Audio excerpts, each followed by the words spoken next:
interesting, I must say. For me personally, I've been keeping sane, definitely. My husband's been there, my daughter's there. She keeps us busy. In the aviation industry at the moment, the pandemic has hit very hard. So personally, with my company, we've been put under provisional liquidation. So it's it's very interesting. I look at it as a new opportunity for me. There's a lot of things that I wanted to start, which I didn't because I got married and I had the baby. So I never really had time to focus on those things. And now I've got the time to. Yes, it's still challenging because I have to wait for the evening to actually, put in some work. But I'm working on it. Patience. It's I've learned a lot about myself in this time because you're forced to spend time with yourself at points as well. Patience in the sense of I've never been a very patient person, and just a perfect example when I mean patience is especially in my career. I've reached a level in my career right now, but I need to have the patience to move on to the next step, which I cannot do because of this pandemic. So more like that's been my highlight is patience. I've been a very impatient person and also someone that takes things into my control and I've learned to just take a step back and just rely on God sometimes, just rely on whoever you may believe in. Rely on the bigger person in this picture. This is also the time to reach out. You don't really have an excuse to say, oh, I need to go to a meeting. Oh, I'm meeting Sabine for lunch or whatever. This is the time where you should actually reach out to those that you love.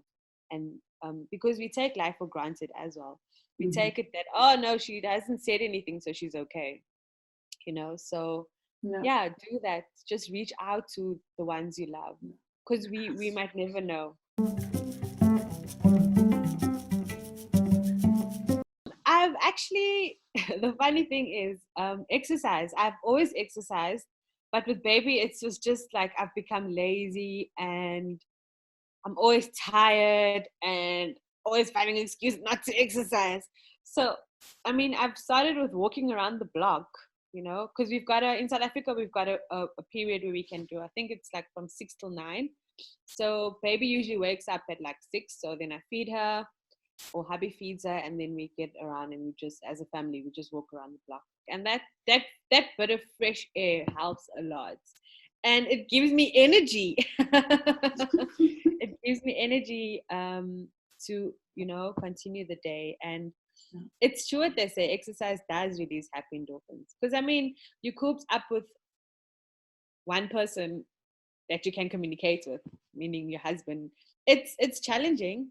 It's not easy because those days where you're like, I just want to get out and just do my own thing, and you really can't. So it's been very interesting. I've learned a lot about my husband as well. I've learned a lot about our relationship as well. We've actually started to spend more time together. Which was really, really good. What I've also been doing is I've been reading a lot. I'm actually reading like 4 books at a time. I take turns with them. It's just because I've got a very busy head, and it's a good time to actually sit down with a good motivational book. It's called Woman Habits. So it's 50 habits to elevate sexiness, godliness, cleanliness, and happiness. Right. Yeah. So that's something that was interesting about me. Is these first 4 chapters, it basically tells you that you need to, as a woman, you need to sometimes keep quiet. Something that I wasn't taught to do. I'm very vocal, as you know. So I'm learning to do that. I'm learning to actually, sit back and count to 10 before answering. And also things like setting time aside for yourself every day, or if you are a busy mom, working mom, at least once a week, prioritizing yourself. Because what she says in the book is that as your life gets busier, you actually lose yourself in the process. And then 10 years down the line, you don't know who you are. Your partner doesn't know who you are. So it's very important that you spend some time, even if it's 2-3 hours, just doing something that you enjoy as an individual. And also something that highlighted for me was having a forgiveness book, and writing down, like documenting who you forgive and what they did wrong to you. And a problem that I've also had in the past, I forgive, but I don't forget. And that's very pointless. It's a very pointless exercise. So that's also something that I've learned from this book as well, which is great. Wow. And yeah.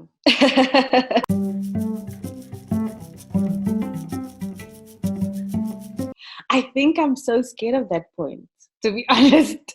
I somewhat became very in like a cocoon. So I actually don't know what I'll do, but I'll probably go and visit my mom first. I'll probably go and do that.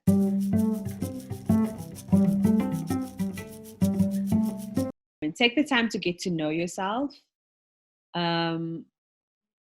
Remind yourself what you like and what you dislike, because we get so busy with our lives that we actually don't take the time out to focus on us. It's very important to focus on you as an individual and not lose who you are as an individual.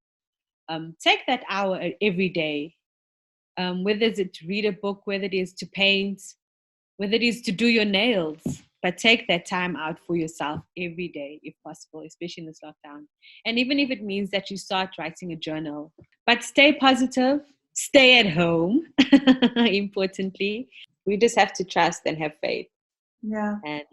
And just ride the wave one day at a time and try to stay positive.